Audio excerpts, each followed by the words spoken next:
Olá, amigos da USE Regional de Campinas, bem-vindos a mais uma live que nós temos hoje para tratar de assuntos de conversas filosóficas. Especificamente, hoje nós temos convidados muito especiais para tratar de um tema que aparentemente ele é bastante comentado, mas muito pouco compreendido na própria doutrina espírita. Hoje o nosso tema é filosofia e espiritismo, e nós temos, claro, para falar desse tema, filósofos aqui conosco, para abordar, né, de maneira mais adequada, até nos conceitos doutrinários, inclusive, como nós podemos interagir com essa temática. Os nossos convidados, que são muito bem-vindos, né? Ainda bem que nós conseguimos tê-los os três simultaneamente hoje.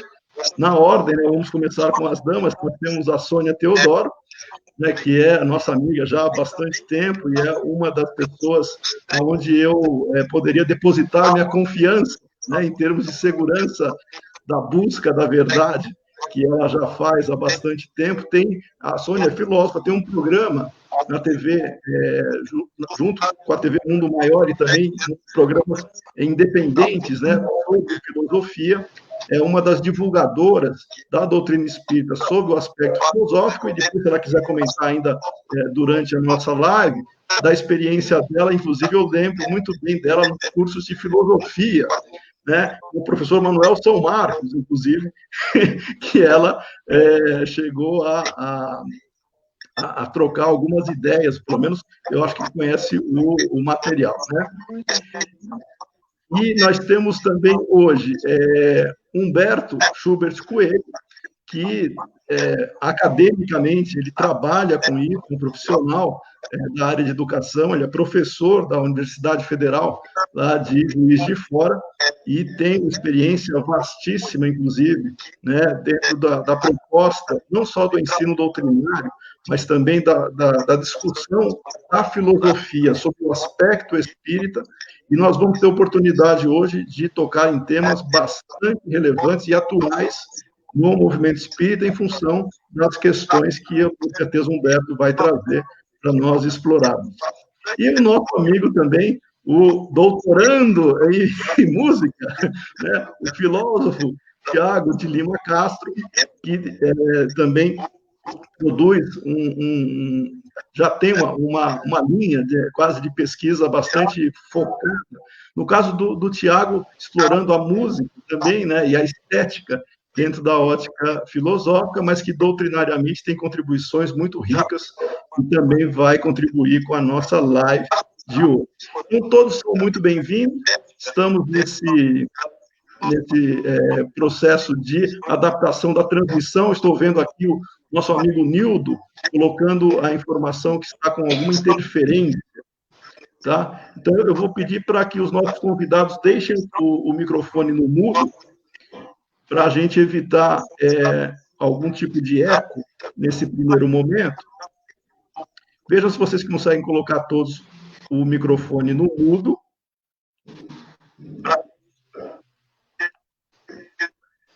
Isso, vamos testar aqui.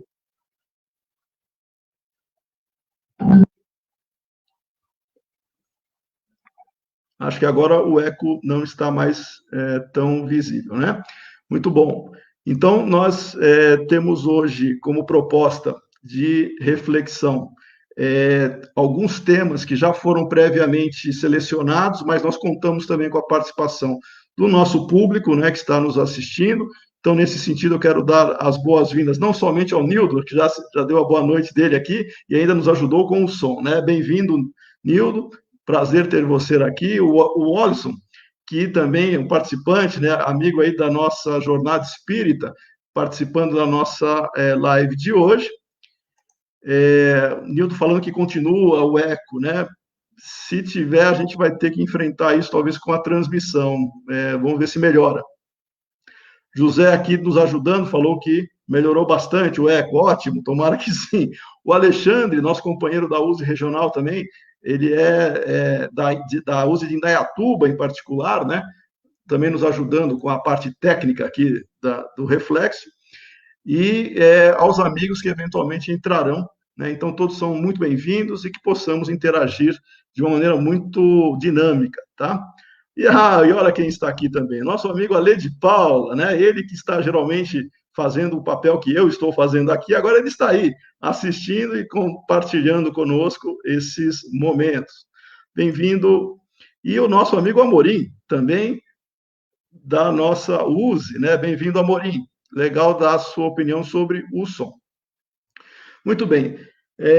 Eu vou pedir rapidamente, então, né, para que os três, uma vez que eu faça já, a gente comece a nossa dinâmica, né, que vocês fiquem muito à vontade, tá, para explorar a temática dentro da proposta. Se alguém quiser complementar a fala do outro, também é uma questão de a gente trabalhar isso na sequência, tá bom? E para a gente começar nesse tema, eu já tenho aqui uma pergunta na manga, né? Que ela vai já despertar alguma curiosidade para as pessoas que envolvem o movimento espírita. Mas eu farei a gentileza, já que a nossa amiga Sônia começou, eu não vou passar para ela a primeira pergunta, tá, Sônia? Para você não ficar também assim de pronto com ela, eu vou passar para o nosso amigo Humberto, que vai nos ajudar a responder uma questão do movimento espírita, né? Que nós falamos muito sobre filosofia, de verdades, de validades, né, de conceitos que seriam mais úteis ou não, ou de conceitos que seriam legítimos ou não.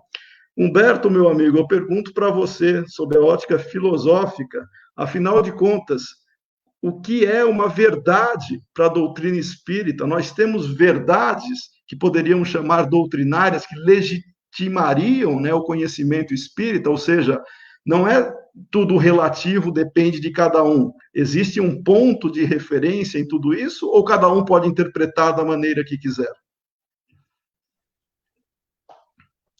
Olá a todos. Em primeiro lugar, queria destacar que é um prazer muito grande estar com esse time em particular, né, pessoas que me são caras, assim, né, boas referências.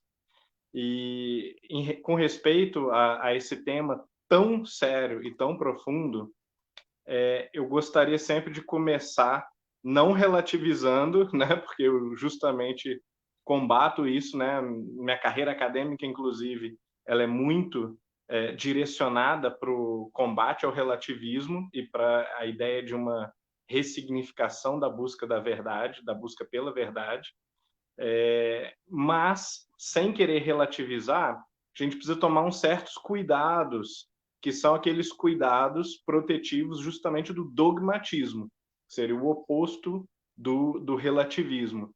Então, o dogmatismo é aquela convicção não crítica, não moderada, não mediada pela razão, de que eu tenho a posse da verdade. Nós precisamos ter a noção filosófica, que é muito reforçada pelo ensino dos espíritos, né? E nesse sentido, o ensino dos espíritos está em perfeita harmonia com a tradição filosófica, de que nós buscamos continuamente a verdade e que nós temos, sim, uma espécie de aproximação da verdade como resultado desse processo. Quer dizer, nós nos aproximamos da verdade num sentido muito objetivo, num sentido que não é nada relativo, não tem nada a ver com opiniões, que é o de eliminar, por exemplo, contradições lógicas, queimar etapas já bem exploradas, bem testadas da experiência, que nos mostram esse não é o caminho. Então, no mínimo, no sentido negativo, nós podemos dizer com certeza que toda e qualquer contradição lógica, ela é o oposto da verdade, né? Toda e qualquer experiência clara que refute uma hipótese, uma teoria, é um avanço negativo, digamos assim, em direção à verdade, né? Nós aprendemos com a natureza, com a realidade, com a experiência, que aquela hipótese ela não se sustenta mais. Então, aos poucos, nós conseguimos uma aproximação da verdade. Acho que um autor-chave para essa compreensão, embora como qualquer autor tenha alguns vieses e haja muitas críticas posteriores a ele, é Karl Popper, né? Ajuda a gente a ter uma boa noção do que é essa busca progressiva por um aperfeiçoamento das nossas teorias. Então, considerando isso, o Espiritismo é extremamente sóbrio enquanto filosofia, que ele não nos garante a posse da verdade, mas ele nos garante um método racional, rigoroso, de experimentação desse fenômeno melindroso e específico, que é o fenômeno mediúnico, ou o fenômeno medianímico, né, para a gente expandir um pouco o campo, e através dessa investigação rigorosa e racional, nós conseguimos fazer progresso na direção da verdade.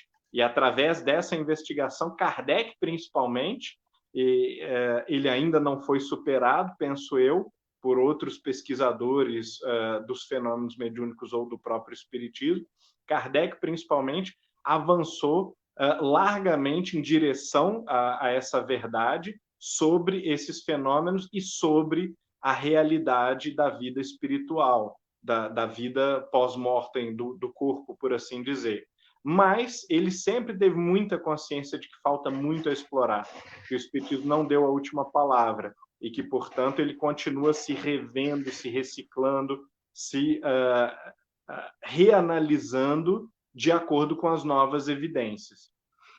Excelente, Humberto. Então quer dizer que existe, sim, uma referência muito clara que Kardec e os espíritos nos deixaram, e essa questão de cada um achar que a interpretação pode ser livre, ela traz problemas porque pode fugir, se afastar muito da proposta original, né, que os espíritos nos deixaram. E nesse sentido, nós temos um pesquisador brasileiro que já desencarnou, mas que nós diríamos que é uma das referências na pesquisa sobre as verdades, né, ainda que relativas, mas as verdades que o Espiritismo nos traz como conhecimento, que foi o Herculano Pires, né? O Herculano Pires foi uma das referências que nós temos dentro da proposta de estudo das premissas espíritas.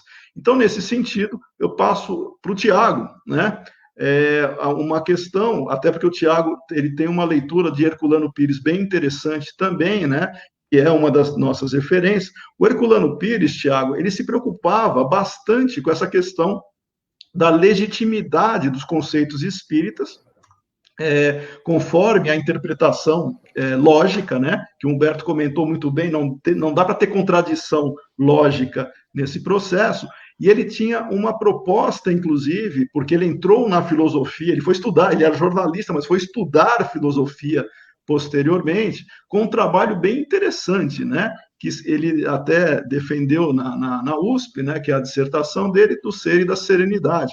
Então, eu pergunto para você, que contribuição, na sua opinião, Herculano Pires nos deixa, né? Primeiro, em busca dessa questão de haver uma referência, não há relativismo no Espiritismo. E qual foi o legado que o Herculano nos deixou enquanto produção filosófica? Primeiro, também agradecer essa oportunidade, é muito bom estar com as pessoas fazendo esse debate, né? E eu acho que a contribuição do Herculano vai em dois aspectos que não são aspectos diferentes, são aspectos que se comungam de uma certa maneira.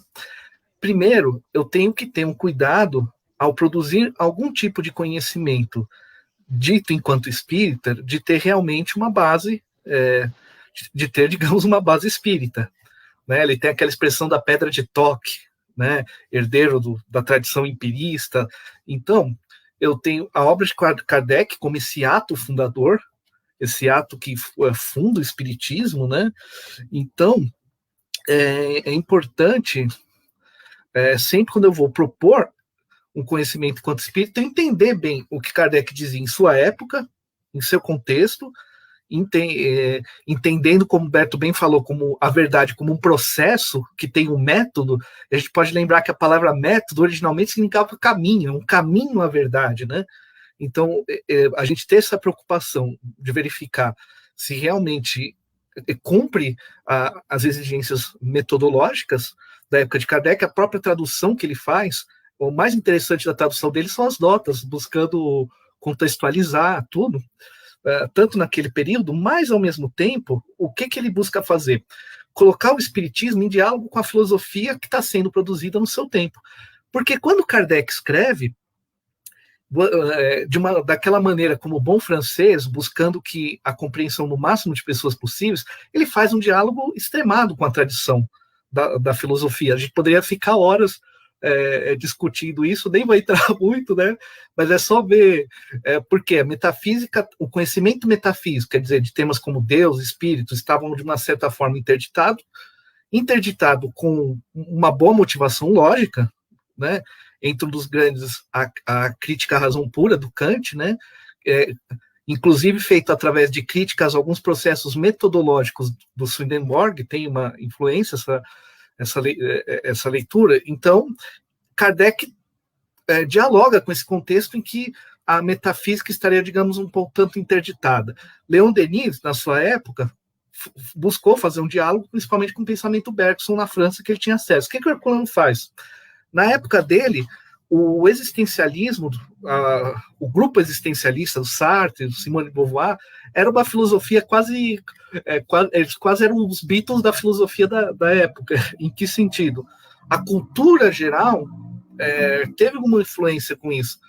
Novelas, antes de serem produzidas novelas para o Brasil, por exemplo, as peças do Sartre eram exibidas na TV Tupi algumas vezes, antes de se formalizar.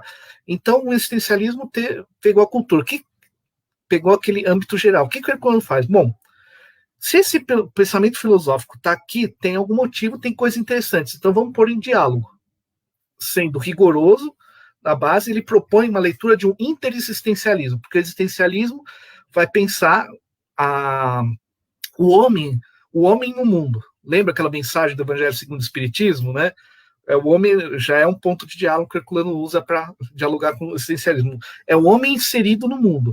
E o Herculano vai pensar, ter essa perspectiva para analisar a existência humana é interessante, mas eu posso fazer isso junto com o espiritismo, como? Propondo interexistencialismo. Em que sentido? Nós estamos aqui encarnados, a gente tende a pensar muitas vezes existe o plano material e o plano espiritual. Do ponto de vista da razão, do raciocínio, da pesquisa, eu preciso separar as coisas. Mas na prática, as coisas estão unidas. Então, eu não estou aqui só eu não estou só nessa existência, eu sou um interexistente, porque nos sonhos eu vou passear por aí, tem a influência dos amigos desencarnados, aqueles amigos que não são tão amigos assim também. Então, ele permite esse diálogo com a filosofia que estava com a sua época, propondo um vocabulário adequado, sem necessariamente perder a sua fundamentação, perder a fundamentação espírita no processo, mostrando, sim, mas ainda o espiritismo tem condição plena de dialogar com essas questões. Nos abrimos ao diálogo, assimilar o que é interessante. Nessa construção de vocabulário, ele assimila alguns termos do existencialismo, alguns pontos interessantes, e daí faz a sua própria proposição, né? O interexistencialismo, mas eu acho que eu já estou começando a viajar de... Não, excelente, a gente vai voltar ainda nisso, né? E acho que o Humberto quer comentar alguma coisa, mas a sua fala tem uma outra questão bastante próxima à sua fala, que eu vou depois perguntar para a Sônia, mas o Humberto quer fazer algum comentário. Pois não, Humberto? Só um adendo rápido. Eu acho que Leon Denis é um existencialista, né? Eu colocaria ele no grupo dos existencialistas também, né? Não no grupo que você citou do mainstream, né? Mas tem aqui e ali uns pontos fora da curva que são alguns filósofos cristãos existencialistas também, né? E eu acho que ele encaixa bem com esse grupo. Então, vai entrar também numa proposta de reflexão que eu vou fazer agora com a Sônia, porque o existencialismo do mainstream que o Humberto comenta, ele gera e comenta a questão da angústia, né? Do medo da morte, inclusive vários filósofos existencialistas se mataram, inclusive, por uma questão de falta de perspectiva, né, do mundo. Mas é diferente quando você coloca o componente espiritual nesse processo, que foi o que o Herculano Pires colocou, que para gerar o interexistencialismo, né? Sônia, eu pergunto para você, que também é uma estudiosa bastante profunda nesse assunto, Kardec, ele apresenta o espiritismo como uma ciência, né, de observação, mas com o aspecto filosófico, né, uma filosofia com consequências morais. Será que o Herculano Pires com essa proposta do interexistencialismo, né, de você resolver pelo menos um pedaço da angústia, né, que os materialistas existencialistas colocavam. Qual seria o papel de consolo, de consolação que o Espiritismo traz com relação a essa questão da angústia da morte, tão existencialista na corrente mais comum filosófica?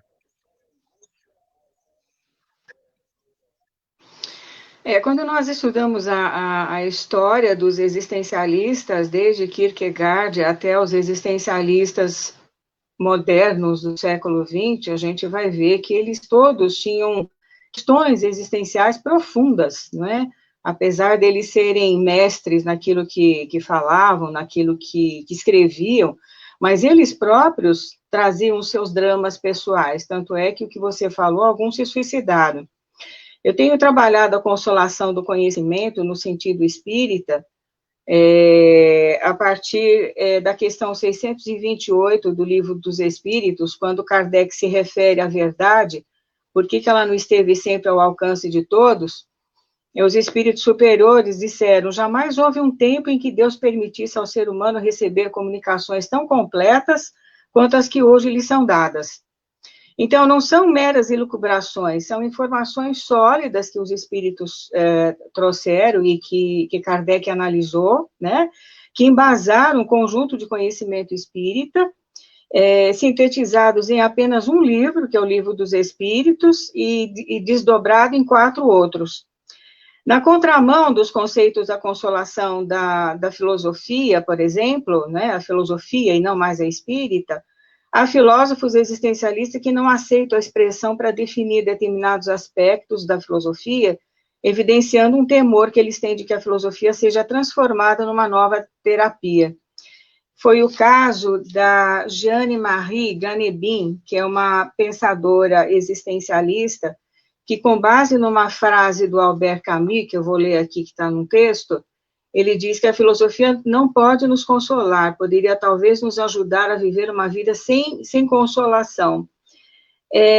Então, ele confundiu consolo com religiosismo, talvez, com religião, né? E a Jeanne-Marie, ela vai ao encontro da filosofia, como algumas pessoas querem hoje abordar, como uma nova terapia. Então, existe uma vertente, né, da filosofia que acha que, unindo alguns conceitos da psicologia, poderia se fazer um tratamento para as pessoas que sofrem de doenças mentais, por exemplo, né, distúrbios mentais. Voltando à filosofia, a gente vai ao encontro daquilo que os filósofos antigos escreveram, desde Sócrates, Platão, no Fédon, né, que Kardec tomou como exemplo para poder escrever alguns trechos contidos no Evangelho segundo o Espiritismo, sobre imortalidade da alma. Depois nós temos aqui vários outros filósofos da escola estoica, já um pouco mais à frente.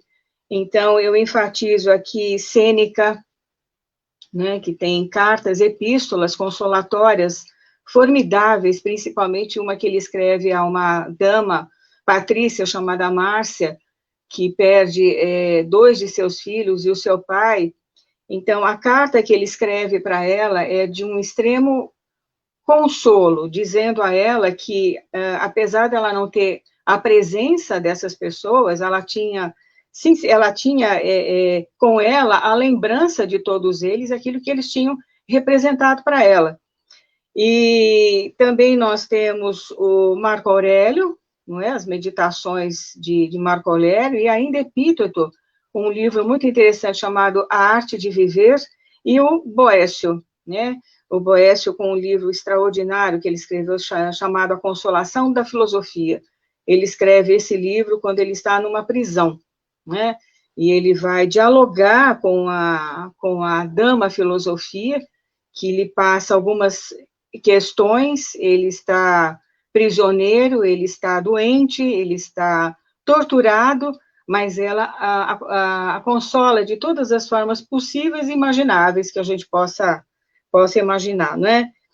Eu cito mais um, que é o Michel de Montaigne, quase estoico, né, que foi leitor assíduo de Sêneca. Ele lamenta profundamente a morte do seu amigo La Boétie, mas ele demonstra esperanças.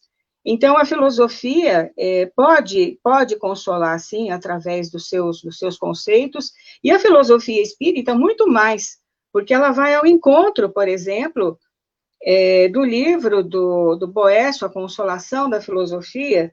A filosofia espírita fala de vida após a morte, então, quer um consolo maior do que esse? Então, nós não morremos, o nosso corpo falece, mas o nosso espírito permanece. Isso é muito importante para a gente saber, e o público como um todo, né? Excelente. Na verdade, o que você estava dizendo é que o Espiritismo, ele trabalha com as respostas daquelas questões de ouro, né, que sempre incomodaram a humanidade, quem somos, de onde viemos e para onde iremos, né? Isso é um conforto e um consolo bastante grande, né? Exato. E nesse sentido, eu até acho interessante o Humberto, ele comentou recentemente, em outra conversa, que nós identificamos no próprio movimento espírita uma situação onde as pessoas elas se arvoram no direito de tudo opinar, tudo colocar-se, né, em termos de explicação, só que nós estamos em busca da verdade ainda, nós não temos todas as respostas, né? E muita gente se coloca na posição de ter já todas as respostas, e pior, às vezes se posiciona em nome do espiritismo, mas com argumentos contrários aos princípios espíritas, né? Ele não entendeu os princípios espíritas, assume isso como uma opinião pessoal e passa a divulgar como se fosse uma opinião do próprio espiritismo, uma posição do espiritismo. Você chamou isso de irracionalismo, Humberto. Qual que seria essa lógica, né, ou falta de lógica, de nós termos pessoas no movimento espírita que abraçam posturas querendo tudo responder e muitas vezes de uma maneira equivocada? Pois é, assim, resumindo bastante, a gente poderia dizer que o irracionalismo é a crença na ausência de critério. Ou seja, eu acredito que não há critério suficiente para definir uma questão a partir de nenhum argumento, evidência ou de nenhuma, digamos assim, abordagem persuasiva. Portanto, o que é que resta? A opinião, o gosto, a preferência, inclinações que podem ser culturais, podem ser inclinações pessoais, psicológicas. E esse irracionalismo, ele casa muito bem com o relativismo. Os dois são irmãos gêmeos, digamos assim. São quase idênticos, mas têm algumas mínimas diferenças. O relativismo é a ideia de que pode até ser que haja verdades no plural, mas a verdade de um e a verdade do outro, elas não podem ser hierarquizadas, né? Tanto faz se é uma ou outra proposta, né? O relativismo, às vezes, então, ele é um pouco superior ao irracionalismo completo, ou à falta de racionalidade completa, porque ele considera que é possível haver opções válidas, né? E o irracionalismo, ele realmente abandona a própria ideia de validade, a própria ideia de critério. Há um momento muito sintomático na história da cultura ocidental, que é o livro Nascimento da Tragédia, de Friedrich Nietzsche, quando, logo no comecinho do livro, nas primeiríssimas páginas do livro, Nietzsche diz assim, não estou fazendo aqui nenhuma ciência, né? Ou seja, não é um conhecimento, ou não se trata de uma questão de fato o que eu estou falando, mas eu vou criar uma narrativa, uma espécie de ficção, romancear, né? Uma divisão cultural de apolíneo e dionisíaco. E a partir daí eu vou explicar, basicamente, a alma humana, né? Ou a história do Ocidente. E assim ele o faz, né? Ele explica a alma do Ocidente a partir dessa ficção, que não corresponde minimamente aos fatos, nem fatos psicológicos, antropológicos, e muito menos fatos históricos, porque a sociedade grega não se dividia entre uma tendência apolínea e uma tendência dionisíaca, absolutamente. Mas a narrativa colou. Num nível mais modesto do que o de Nietzsche, muitos espíritas também eles são adeptos da ideia, lamentavelmente, de que é possível construir narrativas sobre a doutrina espírita, em que, inclusive, tomem de roldão os princípios da doutrina espírita, que são, eles sim, racionais, ou até, eu diria, racionalistas, em grande medida. Então, quando nós subjugamos os princípios, os postulados kardecianos a uma narrativa outra, uma história ficcional, às vezes, ou uma tipologia, uma terminologia que vem emprestada de alguma disciplina acadêmica, nós quase sempre pervertemos o sentido original do espiritismo a ponto de sobrar pouca coisa. Perfeito. Depois, numa próxima rodada, a gente vai voltar a conversar sobre isso, Humberto. Inclusive, você pode relatar a sua experiência. Humberto fez pós-doutorado na Alemanha, e eu queria ouvir depois, dentro da cultura alemã, germânica, né, até que ponto isso influencia a posição, a visão de mundo, né, que cada autor poderia ter nesse momento. Mas, nesse sentido, Tiago, você, eu tenho certeza que consegue nos brindar, né, com uma reflexão bastante, aparentemente simples, mas que não é. Até que ponto o espiritismo é filosofia? Porque existe uma frase, né, pelo menos uma bastante popular, né, que o espiritismo seria ao mesmo tempo ciência, filosofia e alguns religião, mas no caso específico, o que a filosofia, enquanto conceito, enquanto proposta, enquanto conjunto enquanto atitude filosófica, inclusive, da busca da verdade, como é que a gente conseguiria encaixar o espiritismo nesse contexto? O espiritismo pode ser chamado de filosofia ou a filosofia faz parte do espiritismo?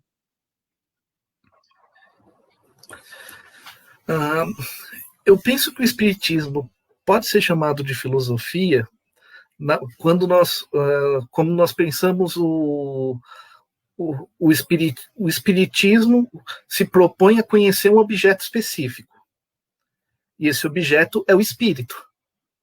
Claro que quando eu penso o espírito, e isso é uma série de consequências éticas, morais, consequências cosmológicas, há uma série de consequências. Eu penso o espiritismo da seguinte maneira, não sei se os amigos concordam.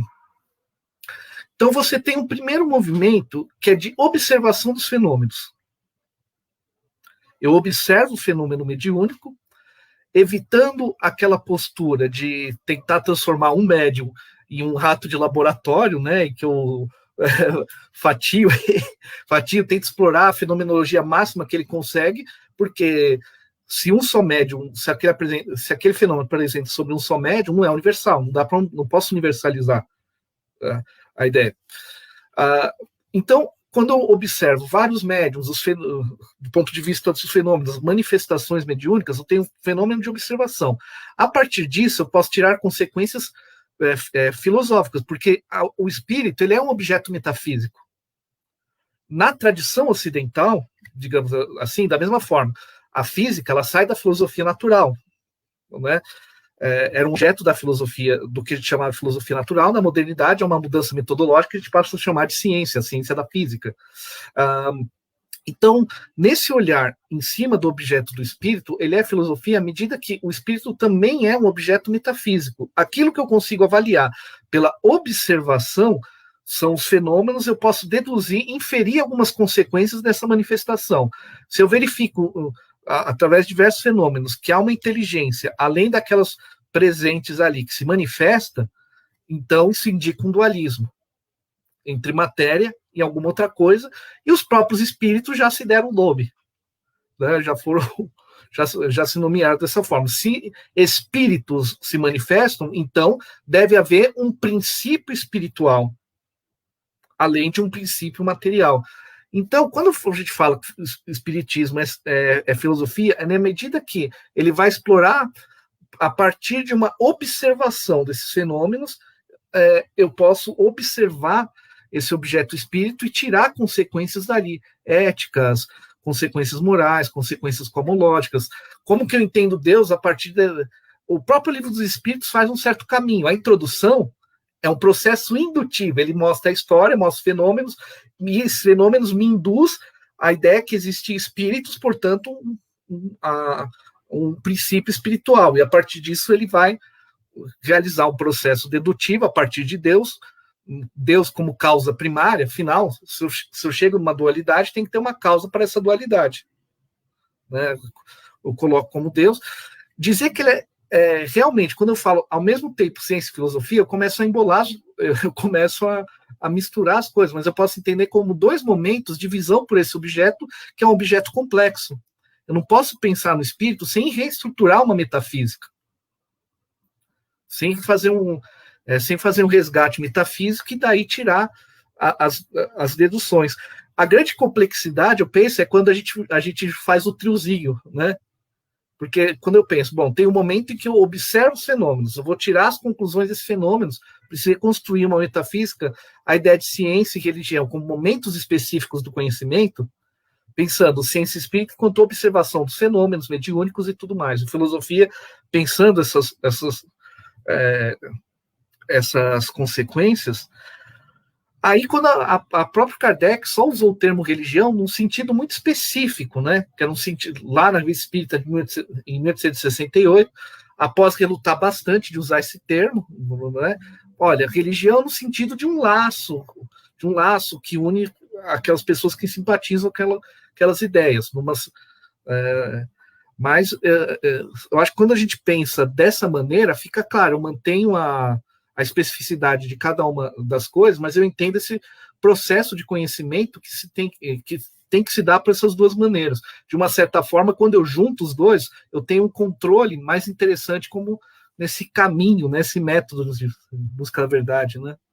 Não sei se ficou claro, se vocês concordam. Não, excelente. A gente já tem elementos, inclusive, para outras reflexões, e em função disso, eu vou até perguntar para a Sônia, quase da última fala do Tiago, Sônia, ele faz uma menção à síntese que Kardec fez quando ele explicou lá no famoso discurso, né, lá na Sociedade Parisiense de Estudos Espíritas, no Dia dos Mortos, né, quando ele abre a sessão naquele momento e comenta que o Espiritismo não seria uma religião tradicional, com os seus paramentos, com toda a sua estrutura, né, hierarquizada, mas seria uma religião no sentido filosófico, né? Então ele diferencia, ele rompe, né, com aquela ideia tradicional de religião e apresenta a religião no sentido, e aí a gente pode até retomar a etimologia da palavra do religio, né, e do relegere, né, e toda aquela questão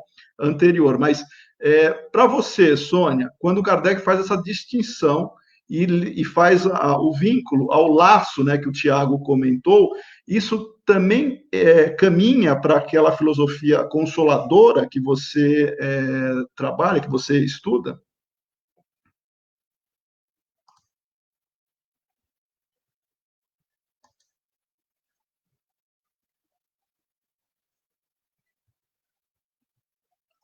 Acho que travou a Sônia. Isso, pode falar, Sônia.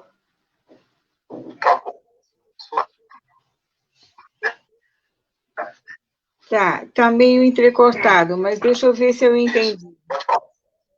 Tá. Eu vou no caminho do José Plano Pires, que eu também sou uma fã de carteirinha, li toda a sua obra, aprecio bastante as suas ideias. Ele diz que a força do Espiritismo está na sua filosofia, na sua mundividência, na sua concepção de realidade. Quando ele fala sobre isso, ele vai ao encontro do pensamento de Kardec, que diz que o sentido religioso da própria doutrina espírita é um sentido filosófico. Isso vai nos encaminhar a um conhecimento desenvolvido, que vai nos trazer uma fé raciocinada, né?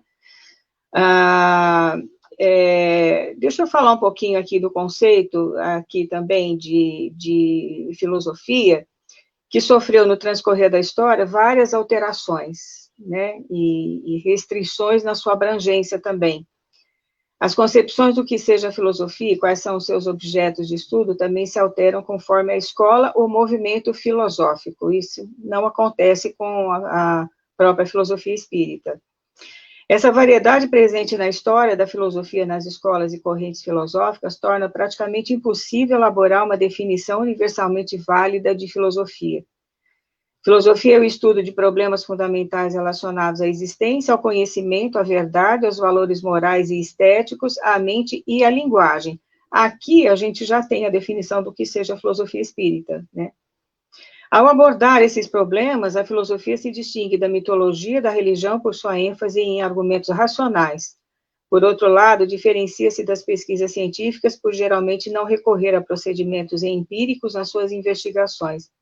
Então, existem alguns aspectos de convergência da filosofia com a filosofia espírita, no sentido do desenvolvimento do seu conhecimento, e quando a gente fala de consolação, e que vai direto aos antigos, né, muito embora os existencialistas não tenham apreciado muito esse tema, mas a filosofia espírita vai completar, ela vai dar um salto de qualidade lá atrás para a filosofia antiga e trazer de volta alguns conceitos que foram elaborados por Platão, por Sócrates, né?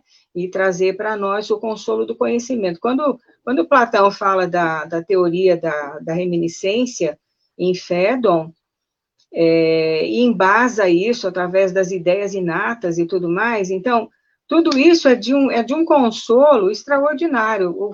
O filósofo existencialista pode achar que não, mas nós, com a visão espírita, com os fatos que a gente sabe, a vida após a morte, isso está registrado em toda a codificação. Haja vista o livro Céu e Inferno, quando Kardec fala com os espíritos dos seus diversos níveis evolutivos. Então, por aí a gente sabe que o espiritismo, além de ser um padrão de conhecimento muito embasado, ele também é consolador. Ok, obrigado, Sônia. Acho que deve ter cortado um pouquinho na transmissão. O Nildo está falando que acho que travou aqui, mas se alguém tiver algum problema, é só colocar no chat aí que a gente vê se pode melhorar por aqui, tá? No caso dessa questão ainda, tá, da filosofia vinculada à concepção de filosofia, inclusive, eu vou aproveitar e perguntar para o Humberto, né, que eu antecipei o ambiente, né, da Alemanha, que eu comentei com ele. Eu vou pedir para o Humberto fazer uma reflexão, até juntando com a pergunta do Ale de Paula, que eu agradeço aqui. Ele pergunta por que o Espiritismo não é uma filosofia respeitada pelo mainstream filosófico, isso o Ale, na perspectiva dele, né? Então, eu pergunto para o Humberto se na vivência dele, não só no Brasil, mas inclusive no ambiente filosófico, que é a Alemanha, por definição, que tem lá uma tradição filosófica bastante conhecida, como que isso é encarado? Como é que a filosofia espiritualista, não vou nem falar da espírita, mas a espiritualista, de maneira geral, é encarada nesse momento, e como é que ela pode trazer, de alguma maneira, o consolo, né, que a Sônia comenta? Muito bem. Que excelente questão, né? E a questão de por que também a filosofia espírita não é tão bem considerada no mainstream, acho que encaixa como uma luva.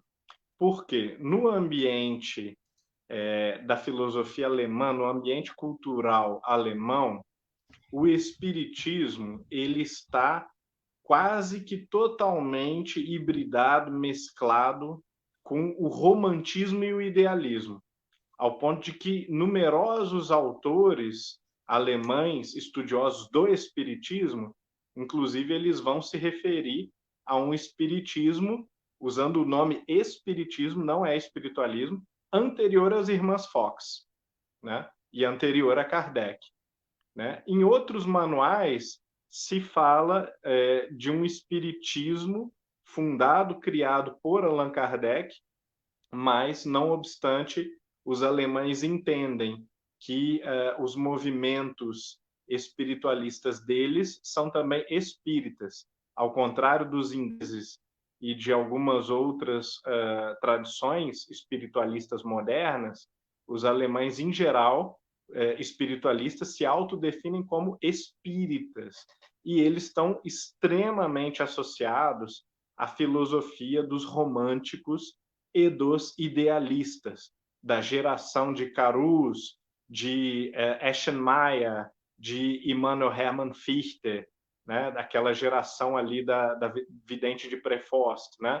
Então, esse grupo fazia pesquisas com mesmerismo e também com mediunidade, com sonambulismo, com a mediunidade sonambúlica. Eles eram quase todos envolvidos, ou eram eles mesmos filósofos românticos ou idealistas. Isso a gente está falando de 1820, 1840, 1850, mais ou menos. Quando eu estudei na Universidade de Halle, que é a Universidade do Martinho Lutero, aliás, uma universidade bastante conservadora em termos de preservação da religiosidade luterana, havia ali uma biblioteca com numerosas obras espíritas, tanto as que nós conhecemos quanto do espiritismo alemão. Essa biblioteca se chamava Biblioteca do Esoterismo do século XVIII e do século XIX. Então, acho que isso aí já dá o spoiler, né? Dá uma dica boa de qual é a visão atual dos alemães.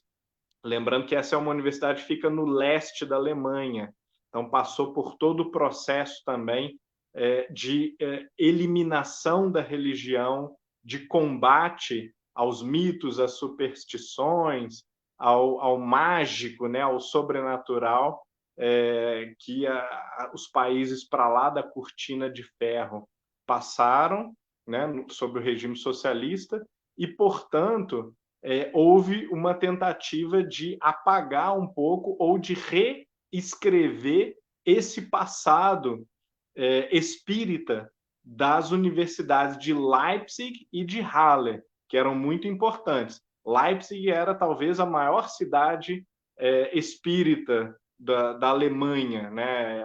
Havia relatos, ou melhor, há relatos históricos de reuniões espíritas com até 1000 pessoas em Leipzig, mais ou menos no final do século. Então, quer dizer, esse movimento que foi muito popular e foi levado a sério por muitos filósofos, Schopenhauer chegou a se interessar pela questão da premonição e dizia que uma faxineira que trabalhava para ele tinha capacidades premonitórias, tinha sonhos premonitórios e visões, esse tipo de coisa.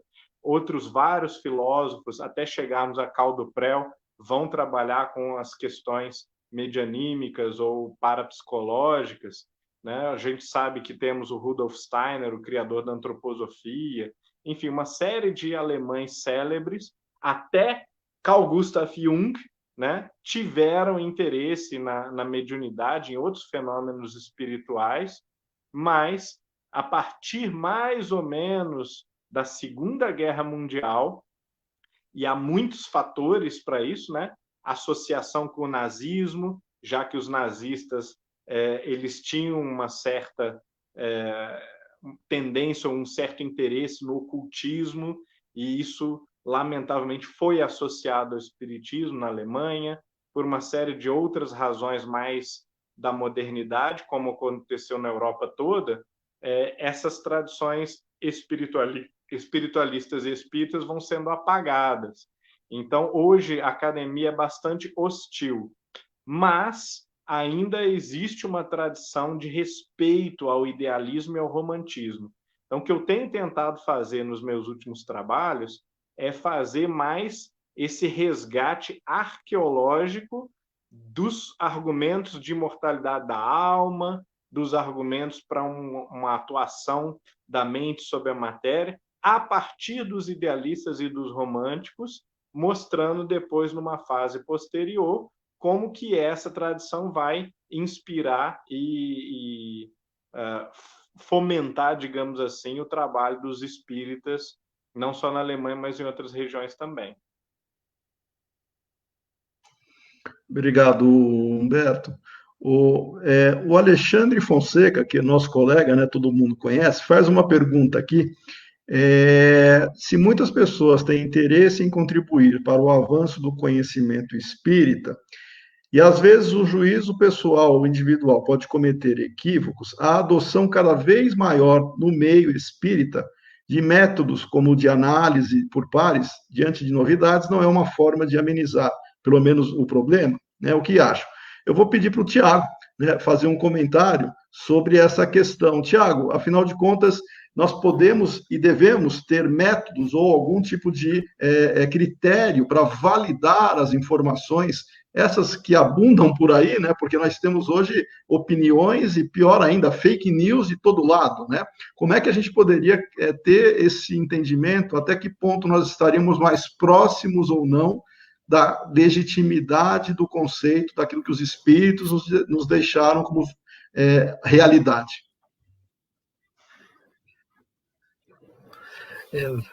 Eu acho que a questão da gente trabalhar mais com artigos e revisão de pares é uma forma interessante.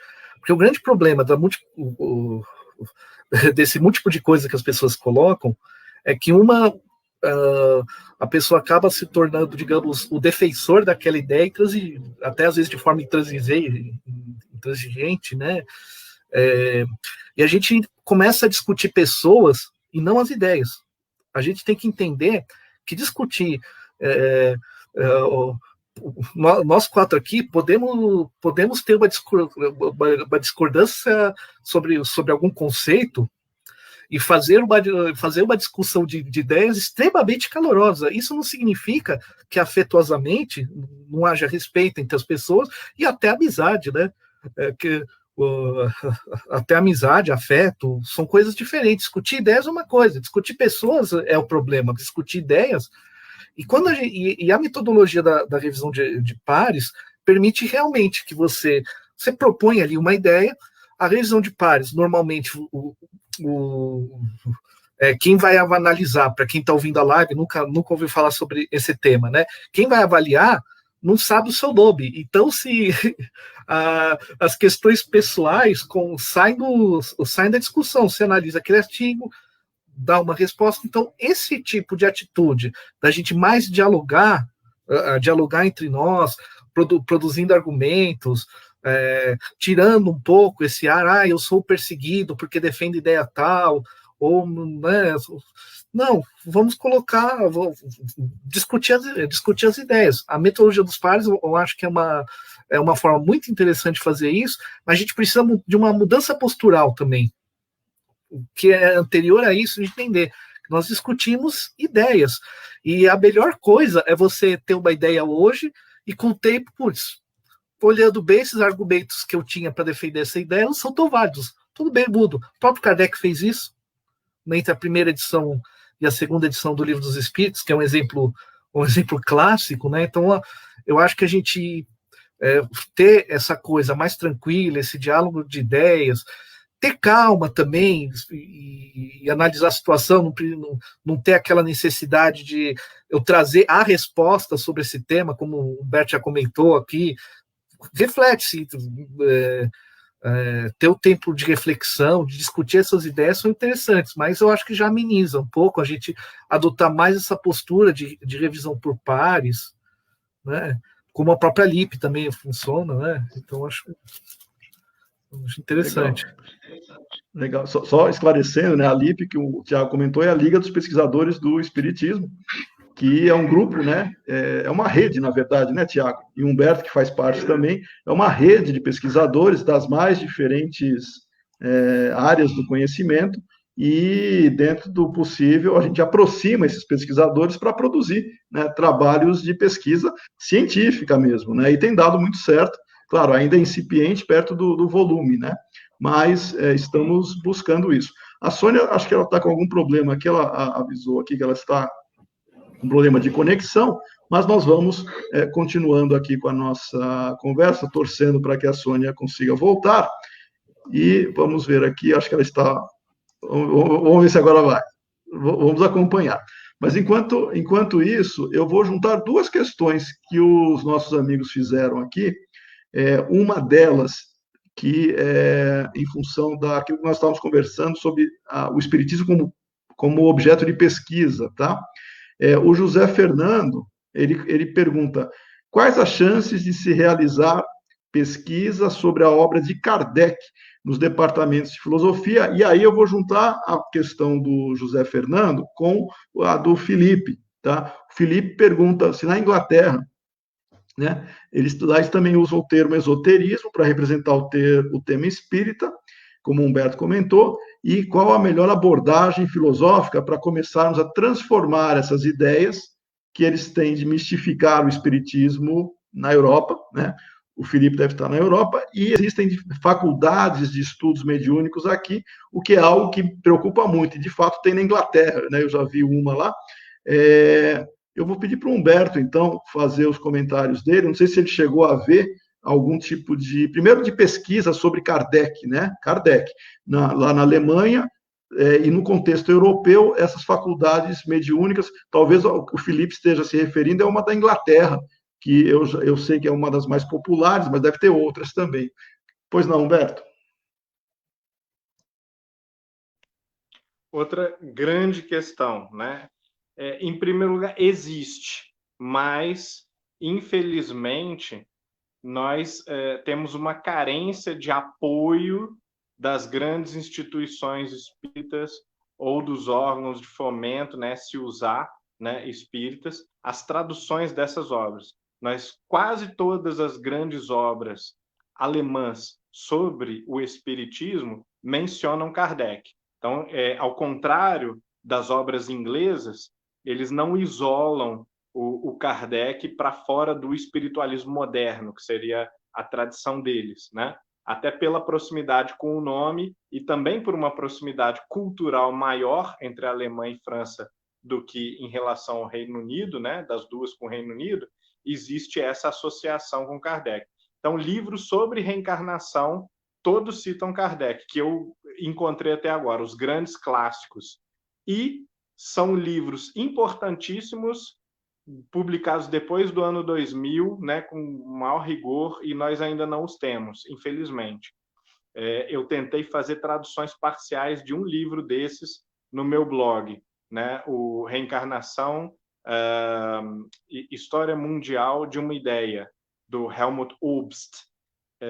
A relação do estudo de Kardec dentro da universidade varia naturalmente daqui para o exterior. No exterior, nós temos muito estudo, sim, partido de não espíritas, estudo cultural, histórico, antropológico normal, né? É precário e pobre porque nós não temos espíritas na Europa praticamente. No caso do Brasil, se dá a situação inversa. Nós temos espíritas e não temos pesquisadores espíritas. Por que isso acontece? É um pouco difícil explicar, né? É um pouco misterioso. Eu entendo que há uma certa timidez do acadêmico espírita, do estudioso espírita, do pesquisador espírita, porque eu conheço, tanto no Brasil quanto no exterior, numerosos professores universitários com bolsas de pesquisa, com todas as condições para fazer uma boa pesquisa, que são padres, que são pastores luteranos, são reverendos anglicanos.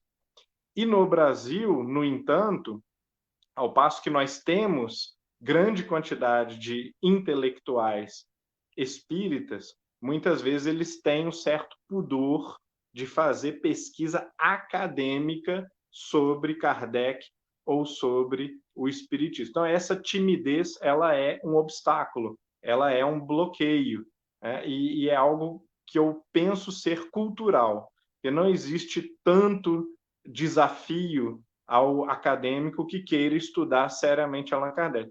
Claro, nós precisamos escrever artigos científicos sobre Allan Kardec, e não artigos que seriam destinados a uma revista espírita, por exemplo, né? Mas guardados os devidos cuidados da seriedade, do rigor do trabalho acadêmico, é um objeto da história, é um pensador e um escritor extremamente influente no Brasil, né? É o autor francês mais lido no Brasil e é irracional e injustificável que nós não tenhamos uma intensa pesquisa científica sobre esse pensador, sobre esse autor, sobre esse objeto que, afinal de contas, é um objeto histórico, é um objeto da cultura brasileira.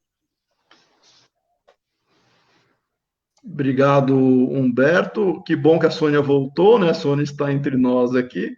E o Tiago queria fazer um rápido comentário em cima dessa questão também que a gente está discutindo, e depois a gente já vai para a Sônia para conversar com ela. Pois não, Tiago?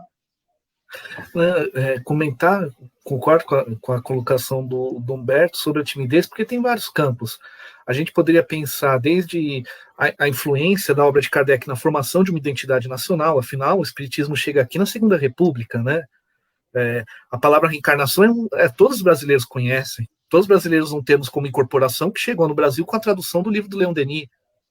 Então, eu acho que tem muitos campos, e mesmo especificamente na filosofia, o Herculano Pires, na época, ele teve um certo reconhecimento de seus pares.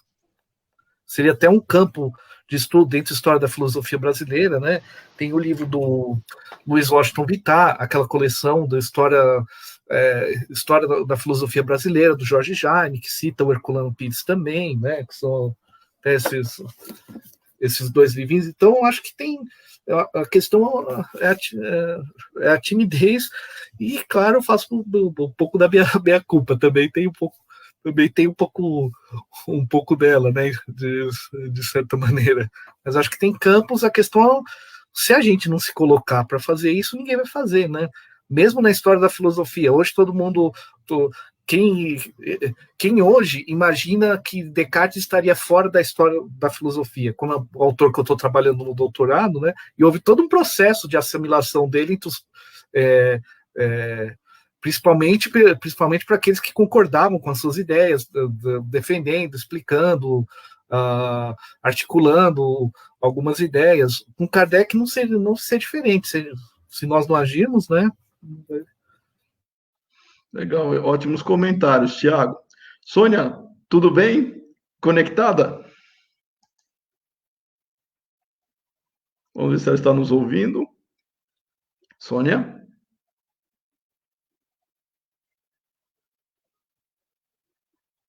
Acho que ainda não.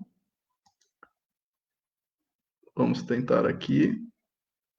Sônia, você nos ouve? Eu me sinto um dialogador em sessão mediúnica, né? Você está aqui, você nos ouve e tal. Mas... acho que a conexão está instável. Deixa eu ver aqui. Mandar uma mensagem para ela aqui. O médium parece que não é muito confiável. Mas eu posso responder a do Alexandre? Pode, enquanto a gente vai fazendo um contato com a Sônia. Pode ir. Perguntar, você está falando comigo? Aliás, o Alexandre... Espera aí. Deixa eu Está ver. muito instável, já caiu umas 4 vezes. Está muito instável. Fica aí, não sai mais daí, hein? Não sai mais daí. Vai, Humberto. Perdão, o Alexandre Fonseca é um grande exemplo de um pesquisador espírita, tem pesquisa acadêmica de altíssimo nível e que, inclusive, faz pesquisa também de cunho acadêmico, com perfil acadêmico sobre o espiritismo. Né? Faz os dois tipos de coisa. Está congelando a imagem e depois cai. Pois é, acho que para todo mundo está meio ruim, né? Mas, assim, acho que no campo das humanidades, a situação é ainda pior do que no campo de saúde. Nós temos grandes expressões, né? E até no campo das exatas. Porque no campo das humanidades existe, sim, esse preconceito que o Alexandre destacou aqui no comentário. Preconceito existe, mas eu insisto na nossa timidez e no fato dela ser um pouco deplorável, porque nós lemos Paulo Estevão e Ave Cristo, né, gente? Então, assim, a gente também não pode deixar que punições acadêmicas de pequena monta, preconceitos, pequenas perseguições, né? Esses preços que nós pagamos por fazer o tipo de coisa que a gente faz, por ser, às vezes, o tipo de gente que nós somos, nós não podemos impedir que isso nos impeça, né? Então, a gente precisa ter mais energia do que isso. O que nós não podemos fazer é meter os pés pelas mãos e fazer errado. Quer dizer, tentar emplacar academicamente um tipo de trabalho que é um trabalho para convertidos, trabalho para o nosso rebanho, digamos assim, né? Ou vice-versa, né? Levar para o público geral um trabalho acadêmico, às vezes, seria uma coisa intragável e de pouca utilidade. Então, nós precisamos separar bem as coisas, racionalizar bem os tipos de discurso que nós estamos usando, né? O discurso para o grande público espírita é o discurso acadêmico e os critérios acadêmicos são completamente outros, mas o objeto, a princípio, ele não guarda nenhum impedimento que torne a pesquisa impossível. Difícil é muito difícil. Nós vamos apanhar, inclusive, né, como eu já ouvi inúmeras críticas de pessoas que fazem pesquisa sobre Santo Agostinho e Santo Tomás de Aquino, ou sobre Lutero, ou sobre pensadores ateus, como se essas posições não também tornassem enviesado aquele que está criticando, né? E pessoas que fazem pesquisa em Santo Tomás de Aquino, por exemplo, e que são católicas, elas dirigem a gente, às vezes, uma crítica por nós tentarmos estudar alguns elementos filosóficos do espiritismo ou a história do espiritualismo enquanto corrente filosófica, que é algo perfeitamente válido. E a gente tem que se calejar um pouco dessas críticas, né, quanto a esses ataques, e seguir fazendo, se a gente acredita que o que a gente está fazendo é o bom e o certo. Legal, obrigado, Humberto. A Sônia, ela tentou, veio, voltou, veio de novo, está instável, mas se der, ótimo, a gente vai continuar conversando com a Sônia, né? Muito bem-vinda. Bom, nessa linha de reflexão que a gente está tendo, eu até vou aproveitar para a gente entrar nesta questão que faz parte também das discussões que a gente tem quase que regularmente no movimento espírita. Até deixa eu ver aqui se a Sônia... Sônia, você nos ouve?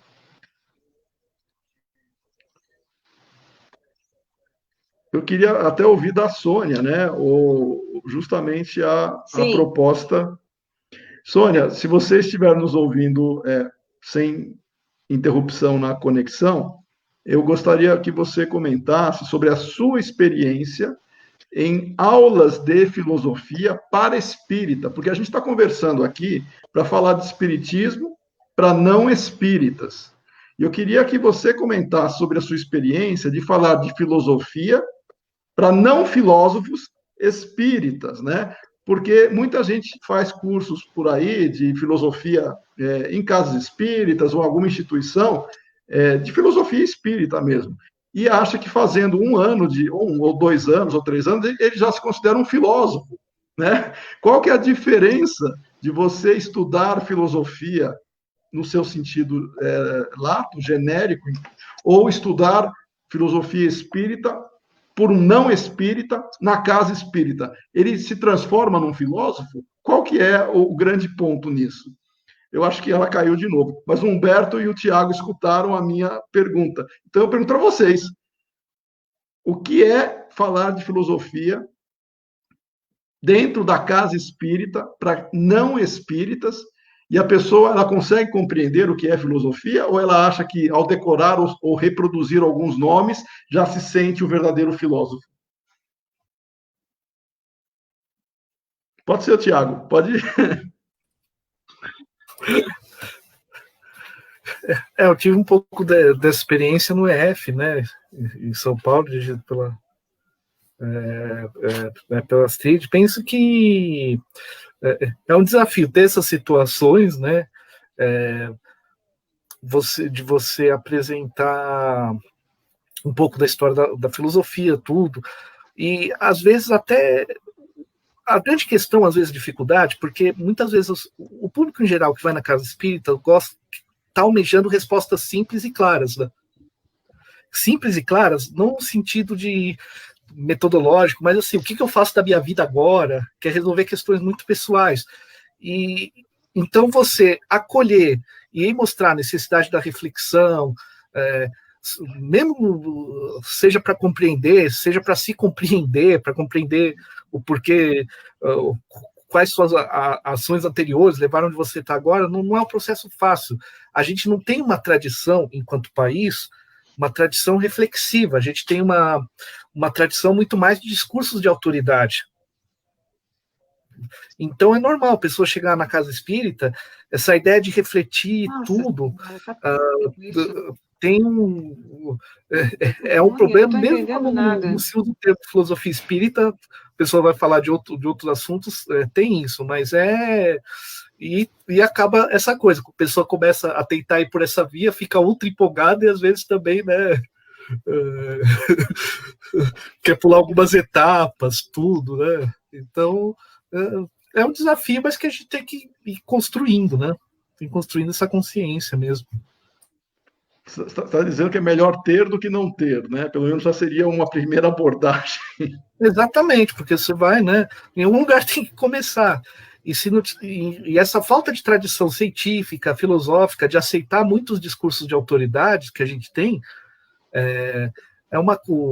dentro da nossa cultura Brasil, pensando na população como um todo, né? Até recentemente, ler e escrever era uma coisa ultra... pouquíssimas pessoas tinham acesso a isso. Então é um processo. E as pessoas buscarem pensar por si mesmas, buscar desenvolver essa parte de refletir por si mesma, tudo. Tem esse começo bem adolescente, quando você, digamos assim, quando você adeita essa questão um pouco hormonal, né? De, nossa, agora eu vou questionar tudo. Mas é parte do processo também, né? Uhum. Humberto? Pois é, eu acho que assim, tem a versão otimista e tem a versão pessimista.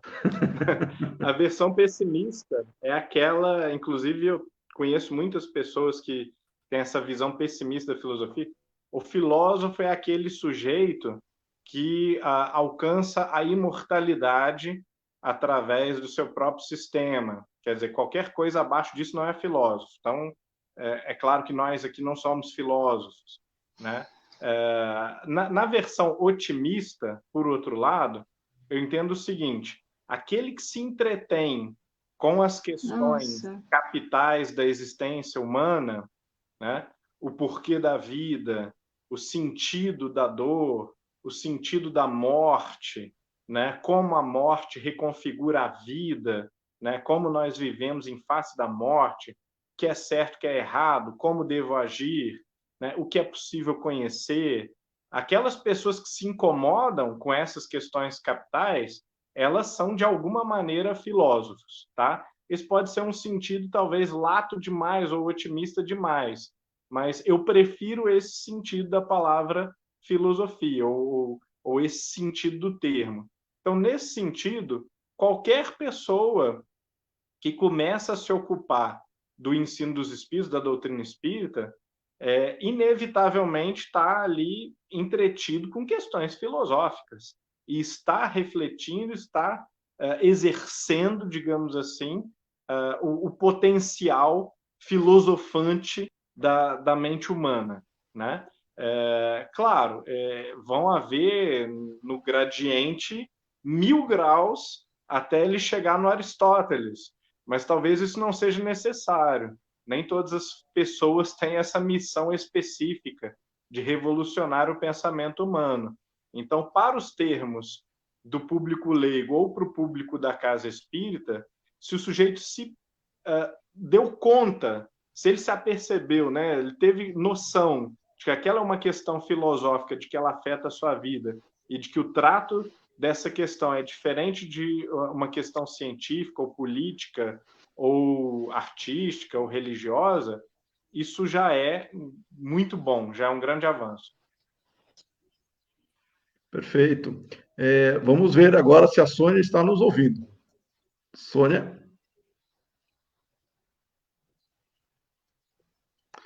A gente vai ter que fazer uma outra live, né, para retomar aqui a participação da Sônia. Ok. Agora o Humberto saiu também, tá? Beleza. Não, brincadeira. Oi, Sônia, está nos ouvindo?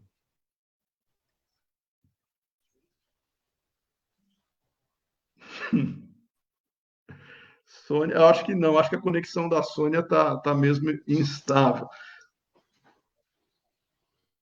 Acho que sim, está instável conexão, está instável conexão da Sônia.